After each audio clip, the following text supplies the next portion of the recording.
एक बात जो भूल गया था, शुरू में ही बोलना चाहिए था। अब्दुल अजीज खासदार शादी के बाद मेरे शायद आपके शायद senior leader doctor Gaffar Qadri साहब, हमारे ग्रुप लीडर नासिर सिद्दीकी साहब, समीर साजिद बिल्डर साहब, शहर जिला सदर भैया पटेल, फिरोज खान, अब्दुल हसन हाशमी, अरुण भाई भोटे और तमाम मौजूद वर्कर्स, अहदेदारान, जिम्मेदारान, स्टेज पर जिनका नाम लेना भूल गया उनसे माजरत चाहते हुए, आज जो निशिस्त है उसका मकसद मैं खुद अभी ये पूछा कि क्या है। तो जो अभी हमें सिल्लोड़ में कामयाबी से पहले शिकस्त मिली है, तो इससे पहले अगर 5 साल पहले हम जाए तो औरंगाबाद की जीत में सिल्लोड़ की हार शामिल थी हमारी। अगर कभी भी ये पार्ट हमारी जो तंजीम है, हमारी जो जमात है, वो इस बात को बिलीव करती है कि शेर जब भी छलांग मारता है तो एक पैर पीछे लेता है और उसके बाद ऊंची छलांग मारता है, और हर फैसला अल्लाह की तरफ होता है। कामयाबी और नाकामी ये तो अल्लाह ने, उसमें एक बात तो ये है कि हमारा वहाँ ढांचा मजबूत नहीं था, पार्टी इतनी ताकतवर नहीं थी और मुखालिफिन बहुत ज्यादा ताकत वाली नहीं। खुद हमदार साहब को भी अंदाजा था, लेकिन चूंकि हम एक सियासी जमात है और लोगों को एक मैसेज देना था कि हम लड़ने वाले, और हमने वहां पर कोशिश की। खैर कामयाबी नहीं मिली, लेकिन हमने वो जो व्हाट्सएप और फेसबुक पे जो वोटों की तादाद बताई जा रही है वो गलत है। हमने 5000 का आंकड़ा तकरीबन पार किया है। ये हमारे लिए बहुत बड़ी बात है कि किसी नए इलाके में। मैं आज देख रहा हूँ कि मीडिया पर पूरा मीडिया इस साइड हो गया है। आप मस्जिद को इस बात का पहले से एहसास करती कि मीडिया इस पर बात करना चाहता है। हर बार यही बताया जा रहा है कि पूरा चेंज हो गया है। एनसीपी और दीगर सियासी जमातें हैं वो खुद के हैरान, लेकिन वक्त के साथ साथ इंसान सब चीज़ को भूल जाता है। तो जब इलेक्शन आएगा इंशाल्लाह तो बहुत ज़्यादा तब्दीली हमें देखने को मिलेगी। तो मुझे नरेंद्र मोदी को देख के एक शेर याद आ रहा था, बैठे बैठे भी सोच रहा था, घर की दीवार तोड़ बैठा है, घर की दीवार तोड़ बैठा है, रिश्ता गैरों से जोड़ बैठा है, औरतों से उसको हमदर्दी, अपनी बीवी जो छोड़ बैठा है। खड़े व्यक्ति है, अभी कोई सूरत हाल बन सकती है, वरना मुकाबला मुझे नहीं लगता कि उस काबिल कोई कैंडिडेट है हमारे पास या हम लड़ सकते हैं।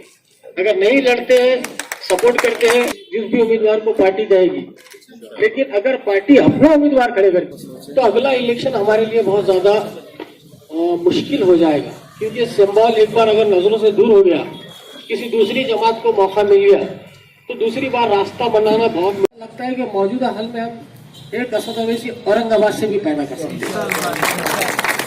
तो मैं दुआ करता हूँ कि अल्लाह ताला मेरी बातों को सच बना दे, हकीकत बना दे, और इम्तियाज जलील साहब आज खुद डिक्लेयर कर दे कि मैं इलेक्शन लड़ने जा रहा हूँ। खुदा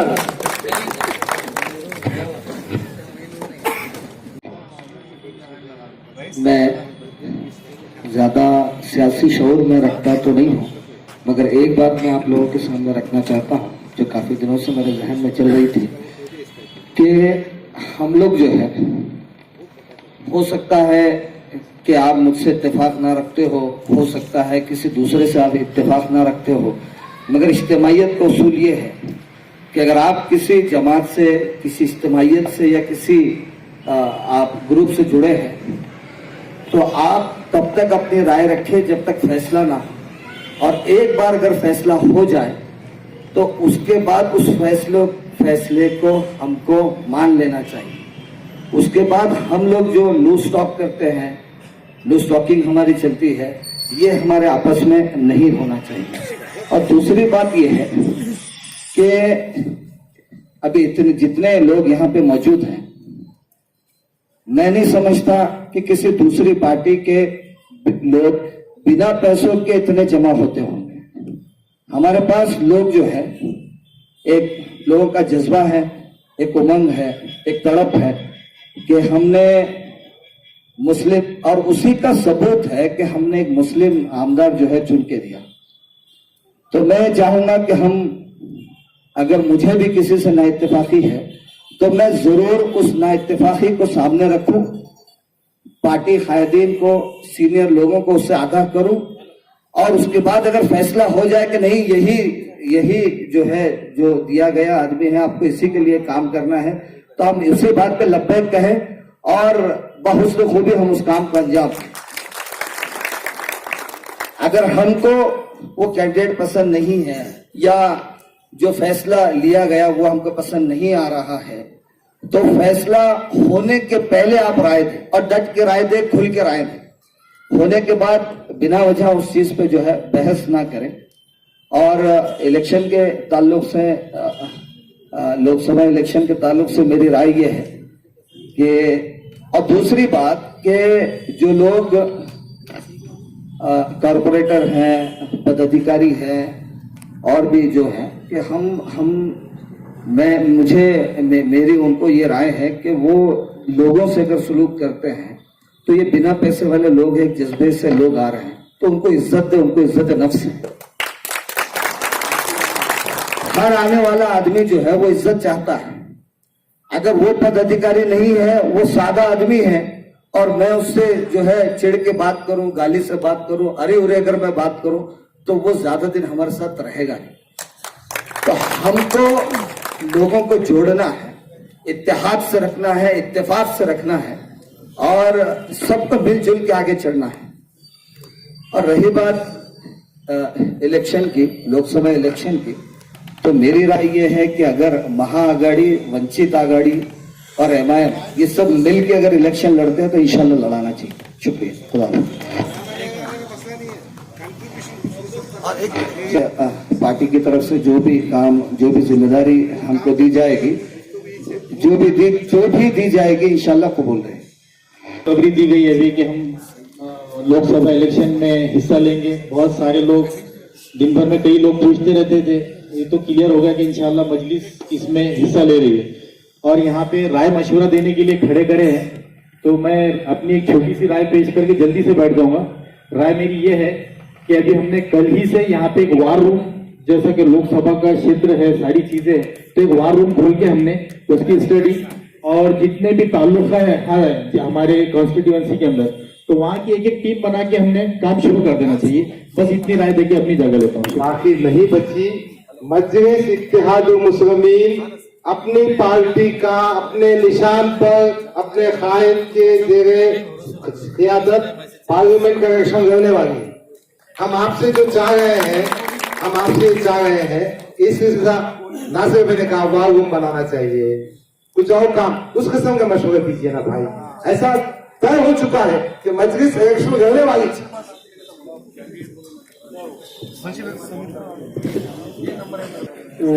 पार्टी, हमारे जिम्मेदारान, जो हमारे सीनियर, और बहुत एक खुशी की बात है सहमे क्या, जो एमआईएम यहाँ से एमपी की इलेक्शन लड़ रही है। आज तक बहुत सारे लोग सवाल करते थे क्या बात है भाई, जैसे इतनी औरंगाबाद शहर औरंगजेब रहमतुल्लाह अलैह का शहर है, यहाँ पर इतनी तादाद है, तो आप लोग खासदार की क्यों नहीं लड़ते।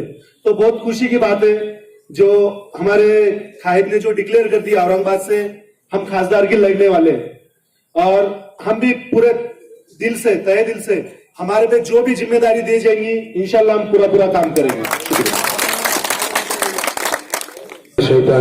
बिस्मिल्लाहिर्रहमानिर्रहीम। स्टेज पर तशरीफ फरमा मेरे कायदीन, मुझे राय देने की सलाह दी गई है, इसलिए मैं राय दूंगा, स्पीच नहीं दूंगा। मेरा एक मानना ऐसा है कि लोकसभा के जो अभी वोटिंग लिस्ट जो अभी डिक्लेयर हो गई है, मेरे ख्याल से आज लास्ट डेट थी, तो हमको पहले समय पहले वो खरीदना चाहिए और उसके बूथ वाइज उसकी एक बूथ के हिसाब से यादी बनाना चाहिए और जितना जल्दी हो सके तो उसको डिस्ट्रीब्यूशन करना चाहिए ताकि काम करने में आसानी हो जाए और उसका सर्वे हो। अब जिस तरीके से हमारे पास जो 3 मतदान संघ है औरंगाबाद शहर से बाहर, फुलदाबाद, गंगापुर, वैजापुर और कन्नड़, सोलगांव भी हमारे पास तकरीबन आधा आता है। तो अगर हम एक बूथ पे अगर हम जो काम कर रहे हैं तो वो बूथ तक अगर हम पहुंच जाते हैं कार्यकर्ता के पास कि ये वोट की यादी आपको दी गई है और आप इस पे काम करें, तो मुझे नहीं लगता कि हमारी तो शिकस्त खाने की वो शिकस्त खा सकते हैं हम। इंशाल्लाह कामयाबी हमारी कदम ही चुनेगी। इस तरीके से अगर काम किया जाए बूथ के ऊपर तो हम कामयाब हो सकते हैं।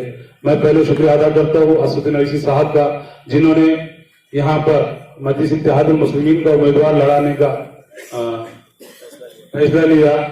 दूसरी बात यह है कि मुझे तो नहीं लगता कि यहाँ पर जितने भी लोग बैठे हैं वो कोई और उम्मीदवार चाहेंगे इम्तियाज जलील साहब को छोड़ के, क्योंकि आज और दूसरी बात ये भी बताना चाहता हूं कि आमदार साहब के सितारे बुलंदी पे है, क्योंकि एक औरंगाबाद शहर से जब चुनकर आए थे तो वो कुछ ही दिनों के अंदर आमदार बने थे।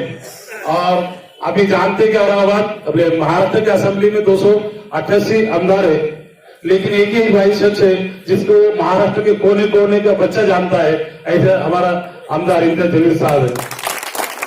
तो मुझे लगता है कि अगर इम्तियाज जलील साहब अगर इलेक्शन लड़े तो मैं बहुत ऐसे मैं जहां पर आज काम करता हूं जिस फील्ड के अंदर, उस फील्ड के अंदर मेरे बहुत सारे गैर कौम के भी लोग हैं जो बहुत तारीफ करते हैं। मुझे पार्टी को नहीं देखना है, मैं पार्टी को नहीं जानता हूं, लेकिन एक ऐसा बंदा है जो औरंगाबाद शहर का डेवलपमेंट कर सकता है, वो सिर्फ है तो इम्तियाज जलील साहब।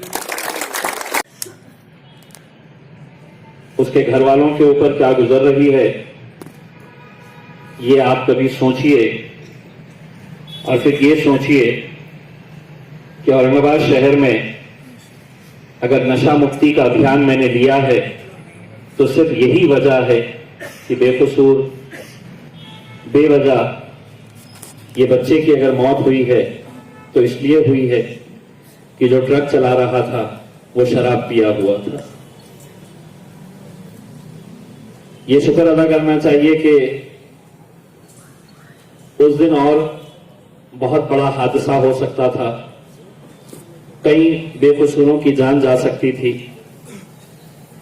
इसीलिए जिस मकसद और जिस इरादे से हमने औरंगाबाद शहर में नशा मुक्ति का अभियान हम चला रहे हैं, यही वजह है कि उस ट्रक के नीचे और न जाने कितने लोग आ सकते थे, बाल बाल बचे हैं लोग। ये तो शुक्र अदा करिए कि उस दिन मैं था नहीं, वरना ट्रक वो राख में तब्दील कर दिया होता।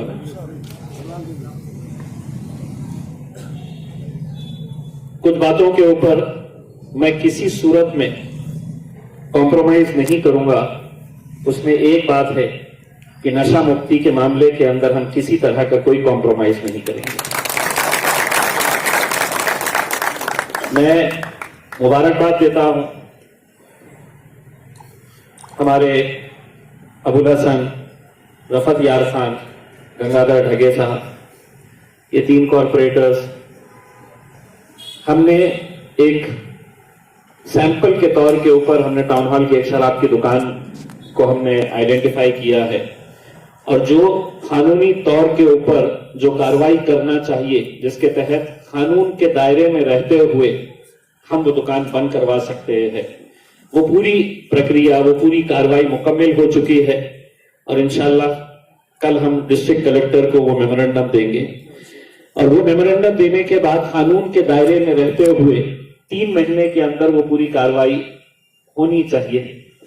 और मैं आपको यकीन दिलाता हूं कि ना एक्साइज डिपार्टमेंट, ना पुलिस डिपार्टमेंट और ना जिला प्रशासन कोई भी इसके अंदर कोई ढील देगा या कहीं ना कहीं मामला सलटाने की कोशिश करेगा, क्योंकि इस मुहिम के अंदर मेरा खुद का अपना नाम जुड़ा हुआ है और मैं किसी सूरत के अंदर इसमें कोई कॉम्प्रोमाइज नहीं करूंगा। ये बात पूरा प्रशासन, पूरा पुलिस डिपार्टमेंट अच्छी तरह से जानता है। इसीलिए ये काम मैं समझता हूं कि एक समाज के लिए एक ऐसा काम रहेगा जो एक हम समझते हैं कि अलग अलग शहरों से लोग इसे देखेंगे कि हाँ ये मुमकिन हो सकता है।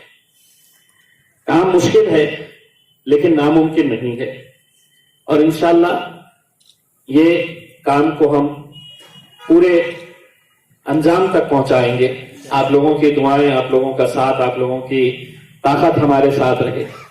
देखिए, Imtiaz Jaleel as an MLA ये कुछ भी नहीं है।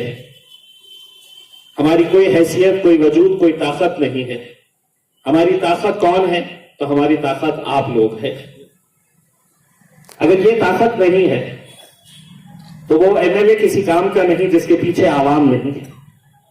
और आज आप लोगों की जो ख्वाहिशें हैं, मैं जितने भी लोगों को सुना हूं पिछले कुछ दिनों में, जितने भी लोगों का सोशल मीडिया के ऊपर मैंने रिस्पांस देखा हो, सिर्फ औरंगाबाद ही नहीं, सिर्फ महाराष्ट्र ही नहीं, पूरे मुल्क से, चाहे वो बिहार हो, उत्तर प्रदेश हो, वेस्ट बंगाल हो, तेलंगाना हो, हर जगह से लोगों ने एक सवाल किया कि मजलिस औरंगाबाद में इतनी ताकतवर है तो हम औरंगाबाद से इलेक्शन क्यों नहीं लड़ रहे।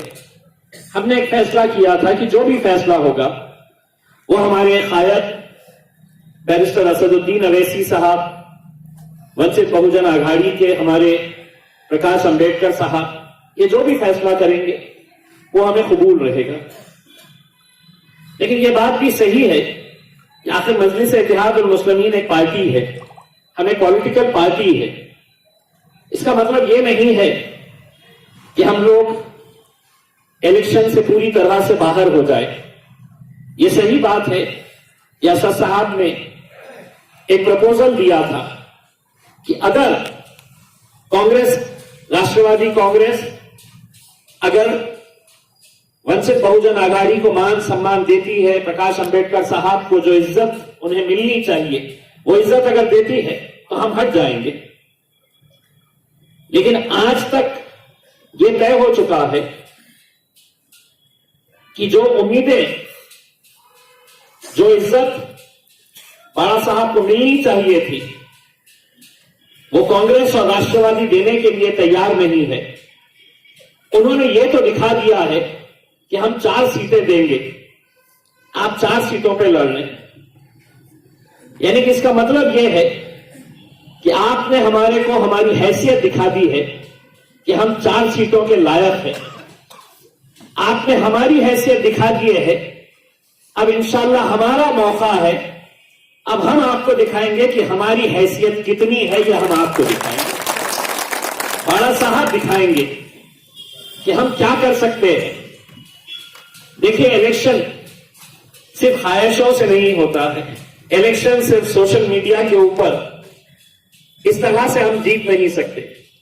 मैं इस मौके के ऊपर जो हमारी एक टीम, मसूद मिगदा साहब,